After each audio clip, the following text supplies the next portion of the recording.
बच्चों, स्वागत है आप लोगों का मेरे चैनल पर। आज की वीडियो में बेसिकली बच्चों हम लोग इंटीग्रेशन के बारे में पढ़ने जा रहे हैं। 7.1 जो है वो हमने पूरी तरीके से खत्म कर दिया है, ठीक है। उसके सारे क्वेश्चन हमने करके यहाँ पर दिखाया था आपको।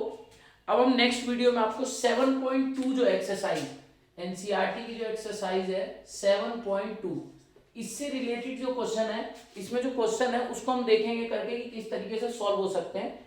लेकिन उससे पहले मैं बता दूं कि एक्सरसाइज 7.2 में जो क्वेश्चन है वो बेसिकली किस कॉन्सेप्ट के ऊपर बेस्ड है, ठीक है।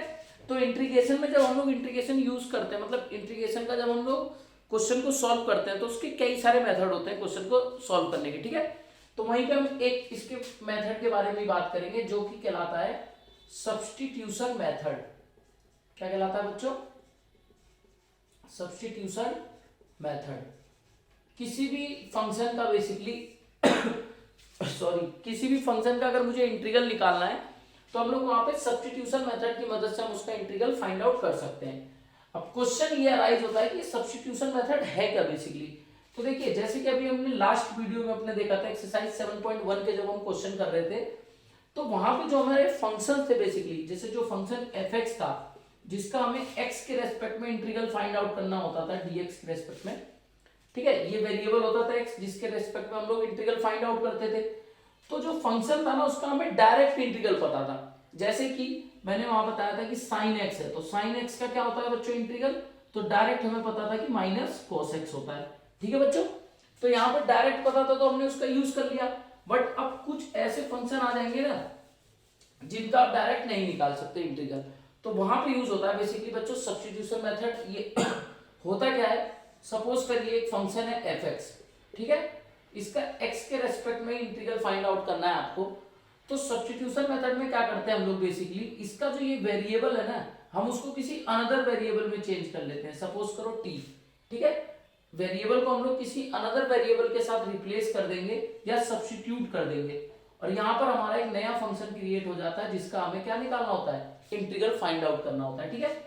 तो इस तरीके से आप इसको सॉल्व करते हैं। बट मैं इसको क्वेश्चन में करके दिखाता हूं तो उससे ज्यादा क्लियर होगा, ठीक है। 7.2 का हम क्वेश्चन लेते हैं। फर्स्ट क्वेश्चन 7.2 का जो हमारा फर्स्ट क्वेश्चन है वो है बच्चों 2x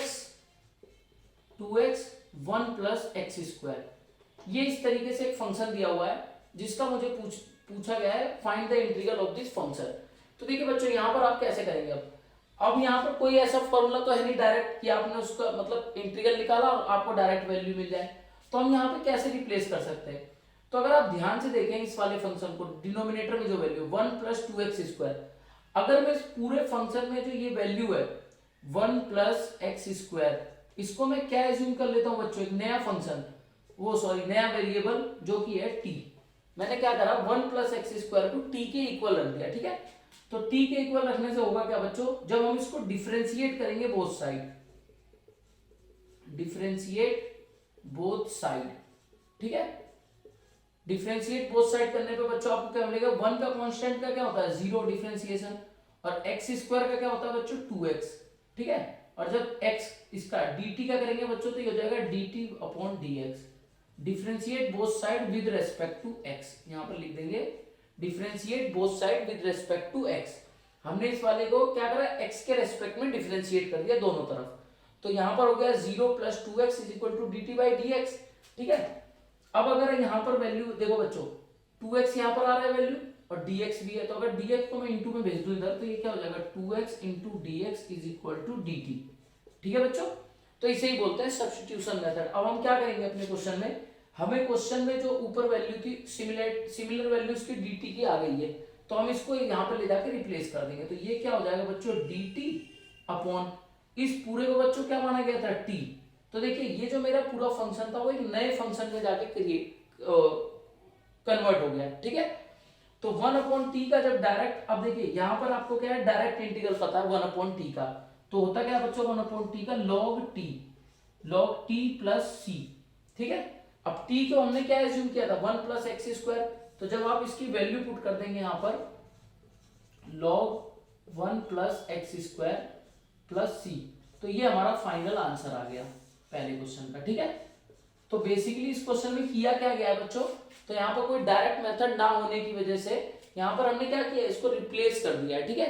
या बोले तो सब्स्टिट्यूट कर दिया, इसकी वैल्यू मैंने एक अलग वेरिएबल की मान ली है, 1 + x² को एक अलग वेरिएबल माना और इसको डिफरेंशिएट कर दिया with respect to x।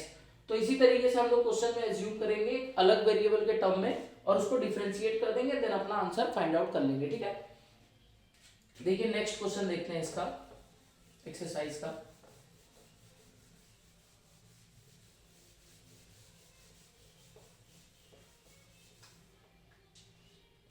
Question number जो सेकंड है बच्चों वो है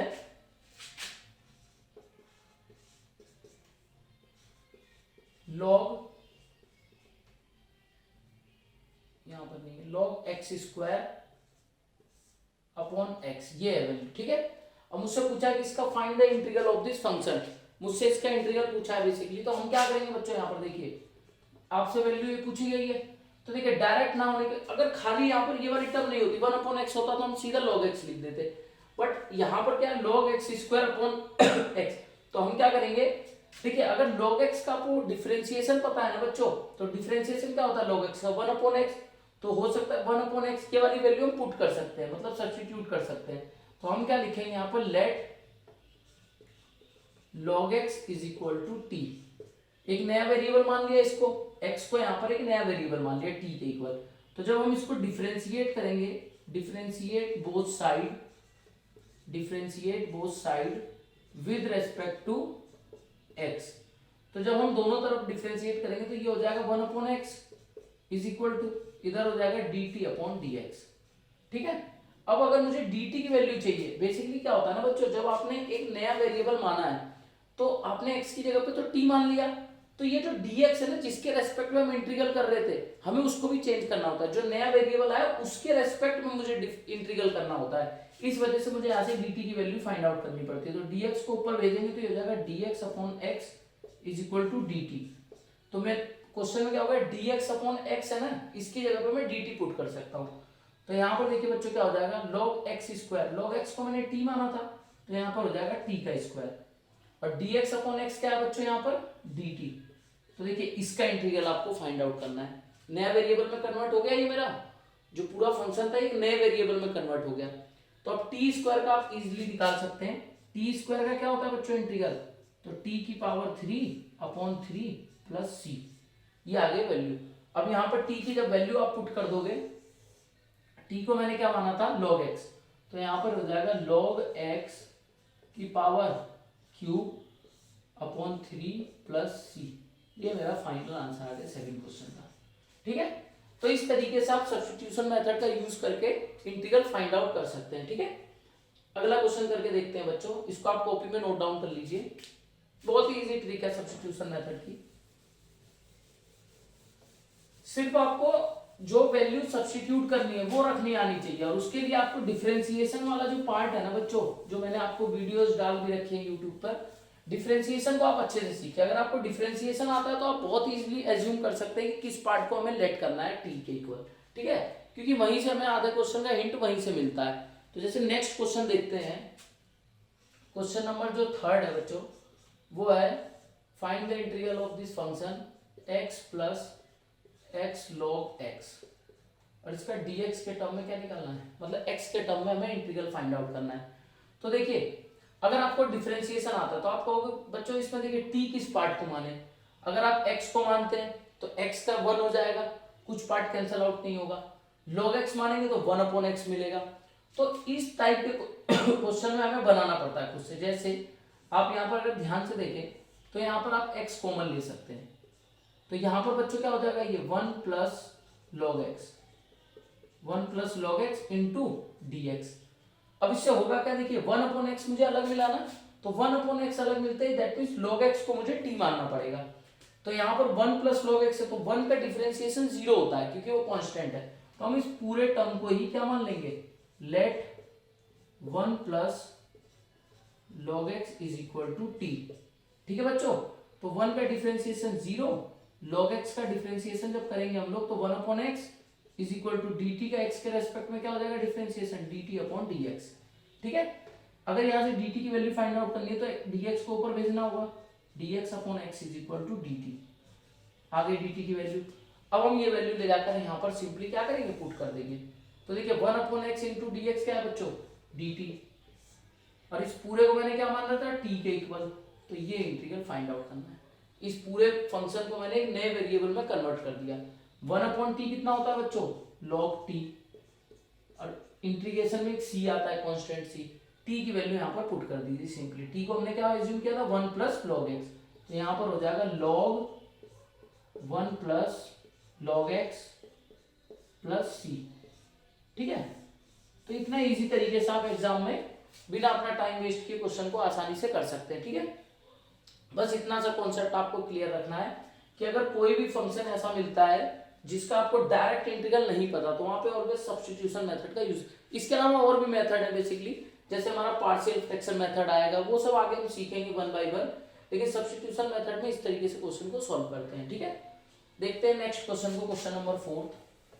इस एक्सरसाइज में क्वेश्चन भी बहुत सारे हैं, तो हम इसमें वन बाय वन जितने क्वेश्चन हो सकते हैं देखते हैं, करते हैं। ठीक है, वीडियो ज्यादा लंबी भी नहीं बनानी है, जितना होता है देखते हैं, अदरवाइज फिर नेक्स्ट वीडियो में देखेंगे हम लोग। क्वेश्चन नंबर 4 जो है बच्चों, वो हमारा है sine x into sine cos x, find the integral of this function with respect to x. ठीक है, ये क्वेश्चन दिया गया आपको।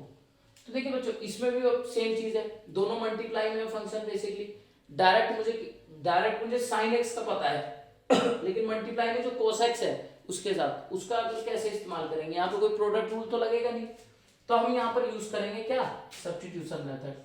यहाँ पर एज्यूम करना पड़ेगा हमें, लेट, देखिए इसके फंक्शन को देखिए, अगर मैं कोस एक्स का डिफरेंशिएशन करता हूँ तो कोस एक्स का डिफरेंशिएशन बच्चों माइनस साइन एक्स आएगा। तो हो ना हो ये साइन एक्स और ये वाला डी एक्स, ये मिलके डी टी के इक्वल हो जाएगा, ऐसे ही एज्यूम करना आपको, और इसकी वैल्यू पुट कर देंगे। तो सीधा देखते हैं question, cos x is equal to, अगर मैं मानता हूँ टी, तो जब हम इसको डिफरेंशिएट करेंगे both side with respect to x, तो कोस एक्स का कितना होता है बच्चों, माइनस का साइन एक्स, और डी टी का क्या हो जाएगा, D T upon D x. तो जब मुझे इसकी डी टी की वैल्यू फाइंड आउट करनी होगी, तो ये क्या हो जाएगा, इधर जाएगा, तो ये हो जाएगा माइनस का sine x into D X. आगे value sine x into D X, sine x into D X के यहाँ पे मैं डी टी पुट कर सकता हूँ, तो बिल्कुल कर सकता हूँ, रख दीजिए। अच्छा, ये माइनस है, ये बाहर आ जाएगा। ठीक है, तो यहाँ पर देखिए साइन, इस पूरे को मैंने टी माना है, तो ये हो जाएगा साइन टी, और इस पूरे का डी टी। तो इतना सा आ गया, एक सिंगल फंक्शन में कन्वर्ट हो जाता हमारा क्वेश्चन, जिसमें मल्टीपल फंक्शन, मतलब फंक्शन में मल्टीपल वेरिएबल हो ना, तो वो एक सिंगल फंक्शन में कन्वर्ट हो जाता है, इसीलिए सब्स्टिट्यूशन मेथड का हम लोग यूज करते हैं। सिंगुलर वेरिएबल के टर्म में कन्वर्ट हो जाता है, जिसका हमें डायरेक्ट इंटीग्रल पता होता है। जैसे साइन टी का क्या होता है बच्चों, डायरेक्ट इंटीग्रल माइनस का कॉस टी, माइनस का कॉस टी प्लस सी। ठीक है, अब एक माइनस बाहर भी है, अगर आप ध्यान से देखो तो एक माइनस बाहर भी है, तो ये क्या हो जाएगा, माइनस माइनस प्लस, जब माइनस के अंदर मल्टीप्लाई करेंगे तो यहाँ पर क्या हो जाएगा ये हो जाएगा कॉस टी प्लस सी। अच्छा, यहाँ पर माइनस क्यों नहीं, क्योंकि ये बच्चों ये कांस्टेंट वैल्यू होती है, तो कांस्टेंट वैल्यू कैसी भी हो सकती है, माइनस की भी हो सकती है, प्लस की भी हो सकती है, तो इससे इतना फर्क नहीं पड़ेगा। कॉस टी प्लस सी, और टी की वैल्यू क्या है, कॉस टी क्या माना था मैंने, कॉस एक्स, तो ये हो जाएगा कॉस एक्स प्लस सी। ये हमारा फोर्थ का आंसर आ गया। ठीक है बच्चों, तो इस तरीके से आप क्वेश्चन को सॉल्व कर सकते हैं। ठीक है, और देखते हैं नेक्स्ट क्वेश्चन को, इसको आप नोट डाउन कर लीजिए कॉपी में, कहीं पे कोई डाउट आता है तो आप उसको कमेंट सेक्शन में लिख के बताइएगा। ठीक है, देखते हैं नेक्स्ट क्वेश्चन, क्वेश्चन नंबर 5 को इसको रफ कर देता हूं।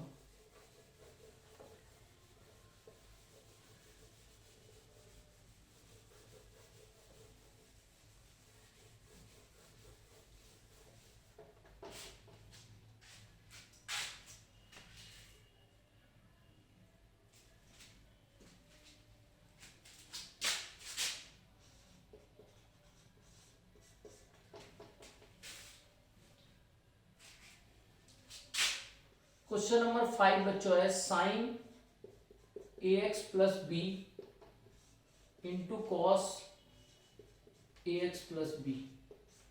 देखिए आपसे इस फंक्शन का बेसिकली क्या पूछा गया, find the integral with respect to X. भाई वेरिएबल एक्स है तो एक्स के रेस्पेक्ट में इंटीग्रल फाइंड आउट करना होगा। तो देखिए इस टाइप के क्वेश्चन को आप कैसे करेंगे आप, अगर आप ध्यान से देखें बच्चों, तो इसमें अगर आप किसी को भी टी माने, जैसे इसको आप टी मानेंगे तो ये वैल्यू आपकी आ जाएगी इजीली, ठीक है, तो वहां से भी इसको सॉल्व कर सकते हैं। या फिर आप देखिए, अगर आपको याद हो तो आपने एक फॉर्मूला पढ़ रखा है कि sin 2x is equal to क्या होता है बच्चों, 2 sin x into cos x। अगर ट्रिग्नोमेट्री अच्छे से पढ़िए तो ये फॉर्मूला आई थिंक सबको याद होगा, ठीक है। तो अगर हम देखें इसको तो sin x into cos x, वही तो वैल्यू यहाँ दिख रही है, sin x into cos x, same to same है, बस कमी किसकी है बच्चों, 2 की। तो अगर हम चाहें तो अपने क्वेश्चन में क्या कर सकते हैं, 2 से मल्टीप्लाई कर दें अगर, 2 sin ax प्लस बी, ठीक है, into cos ax plus b, और 2 से ही क्या करने को बोला मैंने, डिवाइड कर दीजिए। इससे क्या होता है, क्वेश्चन में कोई फर्क नहीं पड़ता, बट क्या होगा, ये जो टर्म है ना मेरी ऑटोमेटिकली रिड्यूस हो जाएगी थोड़ी, जैसे फॉर्मूला लग जाएगा इसमें, तो ये हो जाएगा sin 2x, that means sin 2 ax plus b upon 2, ठीक है। इसका इंटीग्रल मुझे फाइंड आउट करना है। इससे हुआ क्या, इसमें सब्स्टिट्यूशन मेथड लगेगा ही नहीं, बिकॉज नहीं, सब्स्टिट्यूशन मेथड लगा सकते हैं इसमें, जैसे इसको इस वाले पार्ट को मुझे टी मानना पड़ेगा इसमें। अब इसको टी मानने से क्या होगा, ax प्लस बी को जब मैं टी मानूंगा, ठीक है, तो यहाँ पर देखिए ये तो क्या है, कौन ax, x का कितना होता है 1, तो यहाँ से बचेगा a प्लस b का कितना हो जाएगा 0, ये हो जाएगा dt बाई dx, ठीक है। तो अगर मुझे dt की वैल्यू चाहिए बच्चों, तो dt की वैल्यू आएगी basically a into D x, a into D X. अब देखिए यहाँ पर a इंटू डी एक्स है, बट इस पूरे क्वेश्चन में a कहीं पे भी नहीं है, इस पूरे क्वेश्चन में a कहीं पे भी नहीं है, तो देखिए a क्या होगा ना, a यहाँ नीचे चला जाएगा इसके। तो बेसिकली अगर मैं कहना चाहूँ इसको, तो ये क्वेश्चन कुछ इस तरीके का हो जाएगा, मुझे सिंगल टर्म में कन्वर्ट करना है पूरे अपने क्वेश्चन को, तो ये हो जाएगा sin 2t, इस पूरे को मैंने t माना है तो इसकी जगह पे t लिख दिया, ठीक है। अच्छा 2, और ये a मैंने क्या बोला, a इसके नीचे आया, बिकॉज a कहीं नहीं है इसमें, अगर a इंटू डी एक्स होता तो मैं वहां डायरेक्टली dt रख सकता था, बट क्वेश्चन में a तो कहीं दिख ही नहीं रहा मुझे मल्टीप्लाई में, तो a को मुझे इसके नीचे ही मानना पड़ेगा, dt अपॉन a, dx की वैल्यू, मैं dx की वैल्यू पुट करूंगा सीधा, तो dx की वैल्यू बच्चों कितनी हो जाएगी 1 अपॉन 2a, ये वाला 2 बाहर आ गया और a बाहर आ गया, तो यहाँ पर मैं लिख सकता हूँ डायरेक्टली dt, क्लियर है, ठीक है। अब इसको देखते हैं 1 upon 2a multiply sin 2t, तो डायरेक्ट आता है इसका आपको इंटीग्रल, साइन का कितना होता है बच्चों, माइनस का cos 2t, और वेरिएबल के साथ जो नंबर होता है वही नीचे आ जाता है इंटीग्रेशन में, तो ये जो है 2 नीचे आ जाएगा प्लस c, ठीक है बच्चों। तो ये 2 इसके साथ जब मल्टीप्लाई में जाएगा तो ये हो जाएगा 1 अपॉन 4a माइनस का cos 2t प्लस c। अब t की फाइनल वैल्यू आप यहां पर पुट कर दीजिए, तो ये हो जाएगा 1 अपॉन 4a cos 2, t को हमने क्या एज्यूम किया था बच्चों, ax प्लस बी, तो यहाँ पर जब हम वैल्यू पुट कर देंगे ax प्लस बी, तो ये हमारा जो है ये फाइनल आंसर आ गया क्वेश्चन नंबर 5 का। क्लियर है बच्चों, तो आई थिंक आपको ये समझ में आया होगा पूरा क्वेश्चन। तो इस तरीके से आप क्वेश्चन को सॉल्व कर सकते हैं फॉर्मूला लगा के भी, ठीक है। ठीक है, देखते हैं नेक्स्ट क्वेश्चन को अपने, इसको आप नोट डाउन कर लीजिए अपनी कॉपी में, ठीक है, रफ कर देता हूं उसको। वीडियो को पॉज करके आप क्वेश्चन को नोट डाउन भी कर सकते हैं।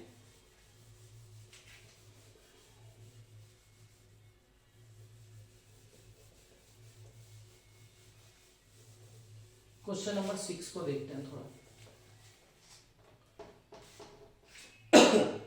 क्वेश्चन नंबर 6 बच्चों है root A X plus B. Question number 6 जो है बच्चों वो है root A X plus B. अब देखिए इस क्वेश्चन में क्या होगा, dx के रेस्पेक्ट में आपको इंटीग्रेट करना है, पहले तो ये दिया हुआ है, ठीक है, डायरेक्ट कोई फॉर्मूला है नहीं, ठीक है, तो डायरेक्ट के लिए नहीं है, तो यहाँ पर हम एज्यूम करेंगे t। क्या एज्यूम करेंगे बच्चों, इस ax प्लस बी को ही क्या मान लेंगे, t के टर्म, इसको t एज्यूम कर लिया आपने, let ax plus b is equal to t। तो देखिए यहाँ पर हो जाएगा a प्लस बी का डिफरेंशिएशन 0, dt का x के रेस्पेक्ट में dx, जब ये इधर जाएगा मल्टीप्लाई में मतलब मुझे dx की वैल्यू चाहिए फाइनली, क्योंकि मैंने जब नया वेरिएबल माना है तो dx के रेस्पेक्ट में तो करूंगा नहीं, t के रेस्पेक्ट में ही करना पड़ेगा, तो dx की वैल्यू आ जाएगी dt अपॉन a। क्या हो जाएगी बच्चों, dt अपॉन a। यही वैल्यू ले जाके हम यहाँ पर जब पुट करेंगे तो ये हो जाएगा root T into D T upon A. तो ए एज अ कॉन्स्टेंट की तरह ट्रीट होगा यहाँ पर, तो ए बाहर आ जाएगा बच्चों 1 अपॉन ए। और रूट टी का जब हम ये करेंगे क्या बोलते हैं इंटीग्रेशन, तो इंटीग्रेशन में क्या होगा टी रूट मतलब क्या होता है 1/2, उसमें 1 प्लस होगा तो 1/2 प्लस 1, और नीचे यहाँ पर जो वैल्यू आएगी वही नीचे आ जाएगी, तो 2 ये हो जाएगा 3/2 प्लस सी। क्लियर है? जब इसको पूरा लिखेंगे बच्चों यहाँ पर तो ये हो जाएगा 1/a, टी की पावर बच्चों कितनी आ रही है 3/2, और देखिए यहाँ पर अपॉन के नीचे भी एक फ्रैक्शन में नंबर है तो 2 मल्टीप्लाई में ऊपर चला जाएगा और यहाँ पर आ जाएगा 3 प्लस सी। ठीक है, टी की वैल्यू फाइनली यहाँ पर पुट कर देंगे और हमारा आंसर यहाँ पर आ जाएगा 2। टी की वैल्यू कितनी थी बच्चों ax प्लस बी, तो ये हो जाएगा ax प्लस बी की पावर 3/2 अपॉन 3 प्लस सी। तो इस तरीके से आप क्वेश्चन का आंसर फाइंड आउट कर सकते हैं इजीली। तो देख रहे हैं सब्स्टिट्यूशन मेथड बहुत ही आसान है, बस एक वैल्यू आपको फाइंड आउट करनी है जिसको आपको टी एज्यूम करना है। जिस बच्चे ने टी एज्यूम करने में गलती नहीं करी तो आई थिंक उसका पूरा क्वेश्चन सही होता चला जाएगा। अगर आपने अच्छा टी एज्यूम करने का आपको बिल कहां से रहा है आइडिया, डिफरेंशिएशन। जिन बच्चों को डिफरेंशिएशन आता है उनको पता है कि इसको अगर मैं टी एज्यूम करता हूं तो फाइनल रिजल्ट मुझे मिलने क्या वाला है, ये जो dx की वैल्यू आने वाली है रिजल्ट आने वाली क्या है। ठीक है, क्योंकि रिजल्ट पे डिपेंड करता है कि कौन सी टर्म एलिमिनेट होगी वहां पे, कौन सी नहीं होगी। क्लियर है? अब जैसे अगर आप जाओ और खाली इस वाले पार्ट को टी मान लो तो उससे आपका क्वेश्चन और कॉम्प्लिकेटेड हो जाएगा, क्योंकि जब आप वैल्यू पुट करोगे तो ये हो जाएगा टी प्लस बी रूट के अंदर आ जाएगा, तो फिर इस बी का क्या करोगे लास्ट में। तो इस वजह से क्या होता है जब कांस्टेंट टर्म देगा, क्योंकि कांस्टेंट का तो जीरो ही होने वाला है ऑटोमेटिकली जाके, तो पूरे को टी मान लिया। तो इस तरीके से आप दिमाग लगा सकते हैं और ये चीजें आएगी आपको प्रैक्टिस के साथ साथ। जैसे ही आप नंबर ऑफ क्वेश्चन की प्रैक्टिस ज्यादा करेंगे ना तो वहां पे आपको समझ में आने लगता है कि किस पार्ट को टी बेसिकली एज्यूम करना है। जो बच्चे फर्स्ट टाइम कर रहे हैं उसको थोड़ा दिक्कत होगी, बट धीरे धीरे क्या होगा जब आप प्रैक्टिस करोगे नंबर ऑफ क्वेश्चन ज्यादा करोगे तो आपको समझ में आने लगेगा। ठीक है, देखते हैं नेक्स्ट क्वेश्चन को, क्वेश्चन नंबर 7।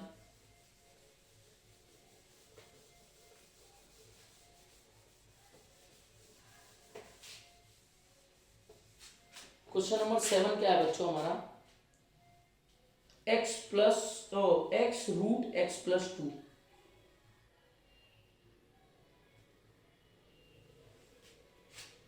कितना है क्वेश्चन नंबर 7, x, ये क्वेश्चन आपको दिया हुआ है, इसका आपको इंटीग्रल फाइंड आउट करना है। ठीक है बच्चों, तो इसका इंटीग्रल आप कैसे फाइंड आउट कर सकते हैं। देखिए इसमें कुछ एज्यूम करने लायक है, जिसको अगर आप टर्म को मतलब एज्यूम करें तो बाहर वाली टर्म आनी चाहिए। तो देखिए यहाँ पर बेसिकली मैं बोलूंगा आपसे कि यहाँ पर अंदर मल्टीप्लाई कर नहीं, हाँ x प्लस 2 को आप t मानिए। देखिए x प्लस 2 को आप t मानिए, तो x प्लस 2 को t मानने से होगा क्या बच्चों, जब आप इसको डिफरेंशिएट करोगे बोथ साइड, जब आप इसको डिफरेंशिएट करोगे तो ये हो जाएगा 1 plus 0 is equal to d t by d x. ठीक है, यहाँ तक dx की वैल्यू चाहिए आपको तो dx को भेज दो इधर, dx is equal to dt आ रहा है डायरेक्ट एकदम, कोई टर्म कैंसिल आउट नहीं हो रही, कोई बात नहीं। जब यहाँ पर आप वैल्यू पुट करोगे तो x की जगह पे बच्चों क्या रखोगे, तो x की वैल्यू यहाँ से निकालोगे जो आपने लेट किया, तो t माइनस 2, x की वैल्यू आ गई बच्चों t माइनस 2। ठीक है, और इस पूरे को आपने t माना था x प्लस 2 को, तो इसकी जगह पर रख दीजिए root T into D T. Clear है यहाँ तक? अब इस रूट टी के अंदर मल्टीप्लाई कीजिए, तो देखिए इसकी पावर 1, इसकी पावर 1/2, और मल्टीप्लाई में क्या होती है पावर ऐड हो जाती है, तो इसकी पावर हो जाएगी t की पावर 3/2। 3/2 कैसे हुआ समझ में आ गया भाई, इसकी पावर है 1/2 और उसकी पावर है 1, तो जब दोनों को ऐड करूंगा तो 2 × 2 प्लस 1 3/2, तो यहां से ये आया। ठीक है, और जब रूट टी की इससे मल्टीप्लाई होगी बच्चों तो ये हो जाएगा, देखिए इसको पहले dt के रेस्पेक्ट में कर देते हैं, माइनस अलग अलग कर देते हैं। ठीक है, इसकी मल्टीप्लाई होगी तो ये हो जाएगा 2t की पावर 1/2 इंटू dt। तो देखिए हम लोग बेसिकली कर क्या रहे हैं, एक ऐसा फंक्शन मिल रहा है जिसका डायरेक्ट इंटीग्रल निकालना नहीं पॉसिबल है, मतलब पॉसिबल तो है वैसे, बट यहाँ पर इस केस में नहीं निकाल सकते हम लोग, डायरेक्ट इंटीग्रल नहीं पता, तो हम उसको एक नए वेरिएबल बना के उसको एक सिंपल टर्म में ले आ रहे हैं। ठीक है, सिंपल टर्म मतलब जिसका डायरेक्ट इंटीग्रल मुझे आता है या आपको भी आता है। ठीक है, तो t की पावर क्या हो जाएगा यहाँ पर, t की पावर 3/2, 3/2 में 1 प्लस करेंगे और जो यहाँ से रिजल्ट आएगा वही डिनोमिनेटर में चला जाएगा। तो ये क्या हो जाएगा बच्चों, 2 × 2 और 3 5/2, ठीक है, माइनस यहाँ पर 2 बाहर आ गया, t की पावर 1/2, तो t में 1/2 में जब प्लस करेंगे 3/2 और नीचे भी 3/2 प्लस c, ठीक है। इसको और सॉल्व करते हैं जब, तो 2 ऊपर चला जाएगा यहाँ पर, तो हो जाएगा 2t 5/2/5 माइनस यहाँ पर भी 2 ऊपर जाके हो जाएगा 4t 3/2/3 plus c। Finally t की वैल्यू इसमें आप पुट कर दीजिए, ठीक है। तो हो जाएगा 2/5, t की वैल्यू पुट कीजिए x + 2 की पावर 5/2 माइनस 4/3, यहाँ पर भी t की वैल्यू डाल दीजिए x + 2 की पावर 3/2 प्लस c। तो ये हमारा फाइनल आंसर आ गया, ठीक है। सिंपली क्वेश्चन सॉल्व करने के बाद आपको x की वैल्यू जो आपने मानी है, मतलब जो आपने माना है t की वैल्यू जरूर पुट करनी है, ठीक है। यहाँ पे आपको आंसर नहीं छोड़ना, क्योंकि क्वेश्चन में आपको t कहीं नहीं दिया था, t आप अपनी तरफ से एज्यूम कर रहे हो, ठीक है। क्वेश्चन तो वो x के रेस्पेक्ट में ही पूछ रहा है, तो अपना आंसर भी x के रेस्पेक्ट में देना है। बच्चे गलती क्या कर देते हैं, t के टर्म में छोड़ कर देंगे, t तो क्वेश्चन में था ही नहीं, t हमने अपनी तरफ से ऐड किया, तो t में आंसर क्यों देना, ठीक है। वेरिएबल वही रखना है जिसमें क्वेश्चन पूछा गया है, ये बात का ध्यान रखेंगे, ठीक है। करते हैं नेक्स्ट क्वेश्चन को। नेक्स्ट क्वेश्चन है हमारा, नेक्स्ट क्वेश्चन है x√1 + 2x²। देखते हैं इसको भी, क्वेश्चन नंबर 8।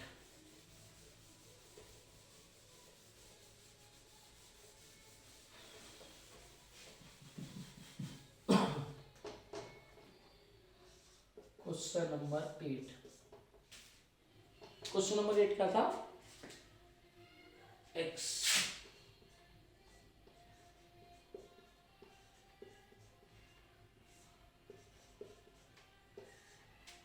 आना बजेगा है। चलो देखो इसको क्वेश्चन को सॉल्व करना है हमें, तो इस क्वेश्चन को कैसे सॉल्व कर सकते हैं। देखिए इसमें अगर इस पार्ट को मैं t मानता हूं, 1 + 2x² = t,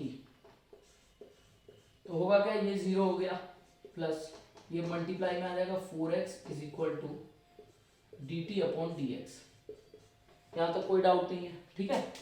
अब dx की वैल्यू चाहिए मुझे, तो dx = बच्चों क्या हो गया यहाँ पर, dt/4, dx की वैल्यू चाहिए ना, हाँ dt/4x, ऐसा कुछ आ रहा है, सॉरी x तो है ही मेरे पास, x × dx है ना, तो x को नहीं भेजते, ओनली 4 को भेजते हैं, x को यहीं रहने दो, dt/4, क्योंकि x dx की जगह पे मैं क्या रख दूंगा, dt/4 वैल्यू पुट कर दूंगा। तो रख के देखते हैं इसको, तो देखिए x × dx की जगह पे dt/4 और इस पूरे को मैंने t माना, तो ये हो जाएगा √t × dt/4। 4 क्या है मेरा, कांस्टेंट है, कांस्टेंट बाहर आ जाएगा, और √t का कितना होता है बच्चों, 3/2/3/2, ये याद कर लीजिए आप डायरेक्ट, क्योंकि 1/2 में 1 प्लस होगा तो 3/2 ही आता है, ठीक है। ये मेरा रिजल्ट आया। अब t की वैल्यू जब पुट करोगे तो फाइनल आंसर हमारा वही होगा। उससे पहले अच्छा ये भी तो सॉल्व करना पड़ेगा, तो देखिए 4 जो है 3 के साथ मल्टीप्लाई जब होगा तो हो जाएगा 12, और 2 जब ऊपर जाएगा तो वो बनेगा 6, तो ये ऑटोमेटिकली 1/2 आ जाएगा यहाँ से, नहीं 2 तो ऊपर जाएगा, 2 ही रहेगा, 1/6 आएगा। t की वैल्यू भी डाल देते हैं यहाँ पर, ठीक है। t हमने एज्यूम किया 1 + 2x² की पावर 3/2 प्लस c। ये देखिए इसको काटेंगे यहाँ पर तो 1/6, ठीक है। तो आंसर हमारा कितना आ गया बच्चों, 1/6, यही हमारा आंसर है। क्लियर है, आई थिंक समझ में आया होगा। ये क्वेश्चन हार्ड नहीं है, ये क्वेश्चन अगर आप इसको देखेंगे ना तो ये बहुत ही इजी है, ठीक है। बस शर्त ये है कि आपको प्रैक्टिस करनी पड़ेगी खुद से।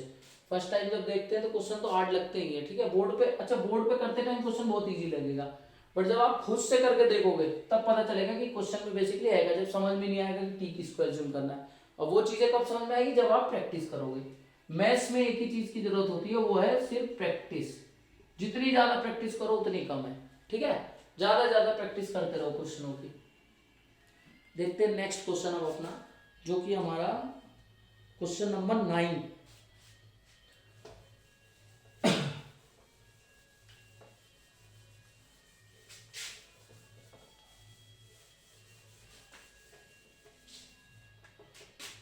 क्वेश्चन नंबर 9 देखते हैं। हमारे चैनल पे बच्चों आपको 9th क्लास से लेके 12th क्लास तक का मैथ्स का जितना भी कंटेंट है आपको सब प्रोवाइड किया जाएगा।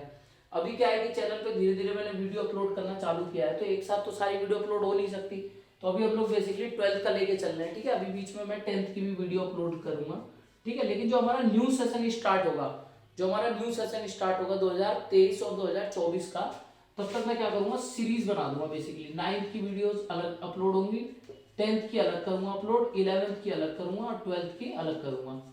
तो आपका एक तरीके से बिल्कुल ऑनलाइन ट्यूशन की तरह हो जाएगा। आप इसको मतलब हमारे चैनल पर आकर जो बच्चे जैसे गांव में है या फिर कहीं पे भी हैं, ट्यूशन नहीं पढ़ पा रहे हैं, कुछ भी दिक्कत है, वो चैनल पे आके डायरेक्टली अपने वीडियोस देख के समझ सकते हैं डायरेक्ट, ठीक है। कहीं जाने की जरूरत नहीं है आपको। बाकी और भी यूट्यूब पे बहुत से चैनल है, ऐसी बात नहीं है, बट आपको देखिए कहीं से भी पढ़े बस समझ में आना चाहिए बच्चों, ठीक है। तो आप देख के कवर अप कर सकते हैं चीजों को। क्लियर है। क्वेश्चन नंबर 9 देखते हैं। 9 है बच्चों 4x plus 2 x square plus X plus 1, ये क्वेश्चन दिया हुआ है, ठीक है। बोला इसका इंटीग्रेशन निकालो विद रेस्पेक्ट टू एक्स, ठीक है।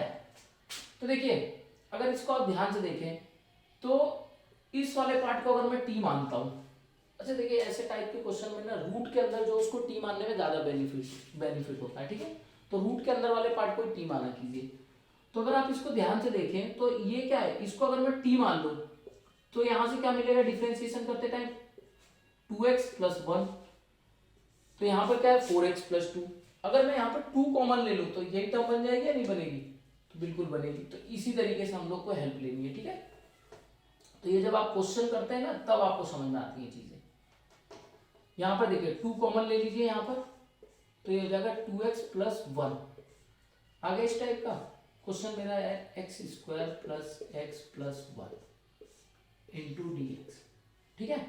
इस पूरे पार्ट को आप टी मान लीजिए, X square plus X plus 1 is equal to T, right. Differentiation करेंगे दोनों तरफ तो ये हो जाएगा 2x, x का हो जाएगा 1 और इसका हो जाएगा 0, और dt का x के रेस्पेक्ट में होगा बच्चों dx। dx की वैल्यू अगर मुझे चाहिए तो ये क्या हो जाएगा, dx इधर जाएगा तो 2x plus 1 into dt, dx के साथ ही तो रहेगा ये मल्टीप्लाई में, 2x plus 1 dx is equal to dt, ठीक है। तो इस पूरे की जगह पे मैं क्या पुट कर सकता हूँ dt, तो देखिए ये पूरा 2x plus 1 into D x, इस पूरे की जगह पे dt पुट कर सकता हूँ। पुट करके देखिए 2 तो बाहर आ जाएगा ये वाला, और इसकी जगह पे root T into D T. बस इतने से पार्ट का आपको इंटीग्रल करना है, ठीक है बच्चों। तो इतने से पार्ट का इंटीग्रल होगा क्या, बेसिकली 2t की पावर 3/2 अपॉन 3/2 प्लस c। 2 ऊपर जाएगा तो ये हो जाएगा 4, और t की वैल्यू यहां पर ले जाके पुट कर देंगे।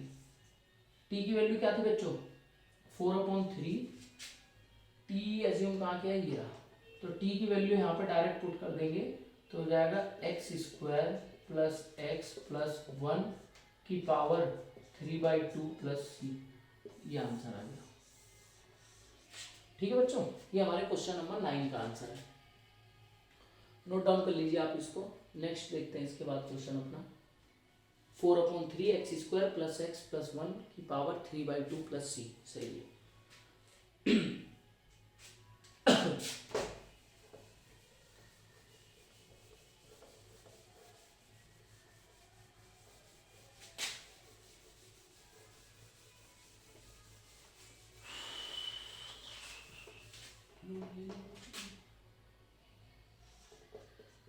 क्वेश्चन नंबर 10, 10 ही क्वेश्चन करके देखेंगे, ठीक है। 10 क्वेश्चन बहुत है, बाकी की आगे की वीडियोस में मैं आपको आगे की क्वेश्चन जो है वो बता दूंगा। 10 क्वेश्चन देखिए। 10वां क्वेश्चन है हमारा 1/x minus root X into D X. ये क्वेश्चन है। अब देखिए यहाँ पर जाके आप हैंग हो जाएंगे, अगर आपको एग्जाम में ये क्वेश्चन मिल गया तो हैंग हो जाएंगे 101%। कौन हैंग हो जाएगा? जिन बच्चों ने पढ़ाई नहीं कर रखी है, जिन्होंने प्रैक्टिस की होगी वो हैंग नहीं होंगे, वो अपना तरीका निकाल लेंगे इसको सॉल्व करने का। अब जैसे देखिए कैसे, यहाँ पर बच्चे कहेंगे सब्स्टिट्यूशन मेथड लगाएंगे, तो सब्स्टिट्यूशन मेथड में बोलेंगे कि इसको अगर आप टी मानो तो कुछ मिलेगा ही नहीं आपको।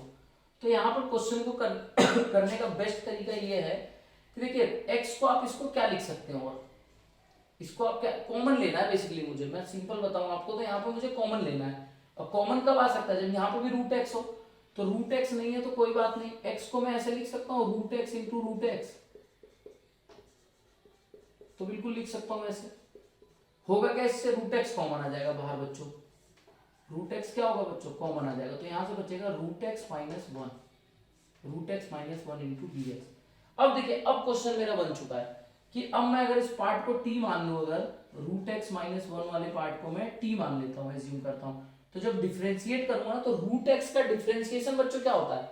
रूट एक्स का डिफरेंशिएशन जैसे 1/2 है तो डिफरेंशिएशन में 1/2 बाहर आ जाता है आगे की तरफ, और ये हो जाएगा 1/2 में से 1 माइनस होगा तो ये हो जाएगा माइनस का 1/2, और माइनस के 1/2 को प्लस बनाने के लिए नीचे भेजना पड़ेगा।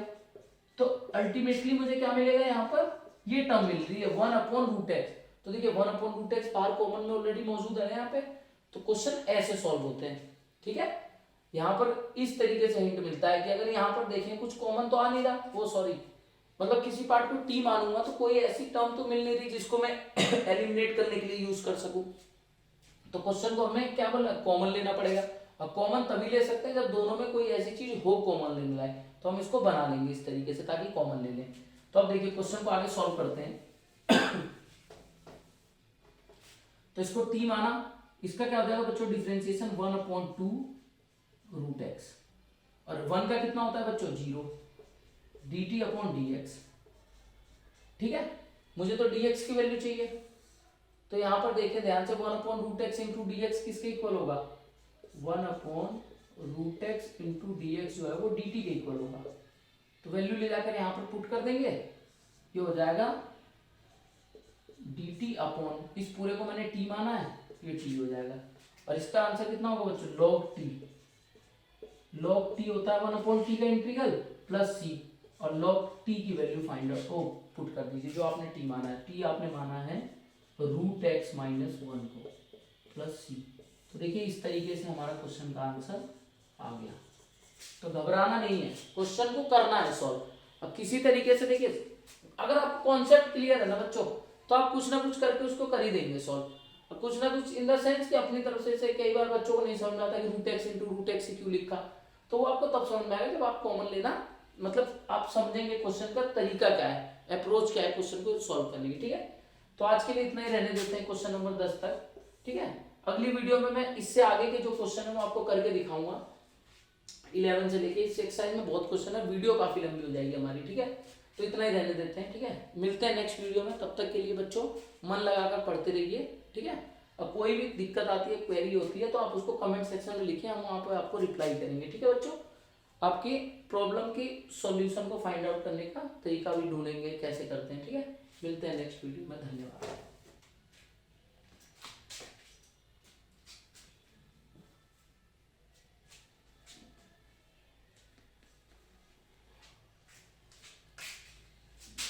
एक सेकेंड, इस क्वेश्चन में 1/2 कहाँ गया? अरे यहाँ पर 1/2√x था ना, इसको हमने छोड़ दिया बच्चों। तो यहाँ पर ये जब वैल्यू पुट करेंगे ना, आप यहाँ पर रूट, यहाँ पर 2 था, 2t, हाँ यहाँ पर 2 आता बच्चों, 2 log t प्लस c। ठीक है, 2 कर लीजिए इसको सही। यहाँ पर जो हमारा फाइनल आंसर निकला था ना बच्चों क्वेश्चन का, यहाँ पर क्या था बच्चों? जब हमने इसको डिफरेंशिएट किया था तो यहाँ पर आया था 0 = dt/dx, यही तो वैल्यू मिली थी हम लोग को। तो मैंने यहाँ पर 2 लिखना भूल गया था। ठीक है, तो ये 2 जब यहाँ रहेगा तो 1/√x dx = dt रख रहा हूँ, तो मैं 2 चला जाएगा मल्टीप्लाई में इधर, तो 2 यहाँ आएगा। ठीक है, तो ये वैल्यू ले जाकर हम पुट करेंगे, तो यहाँ पर क्या हो जाता है बच्चों? 2 × dt, और जब वैल्यू पुट करते हैं तो 2 × log t, 2 आता है यहाँ पर बस आंसर में। ठीक है, तो अब सही है पूरा क्वेश्चन। ठीक है, नोट डाउन कर लीजिए आप इसको। मिलते हैं नेक्स्ट वीडियो में, तब तक के लिए धन्यवाद।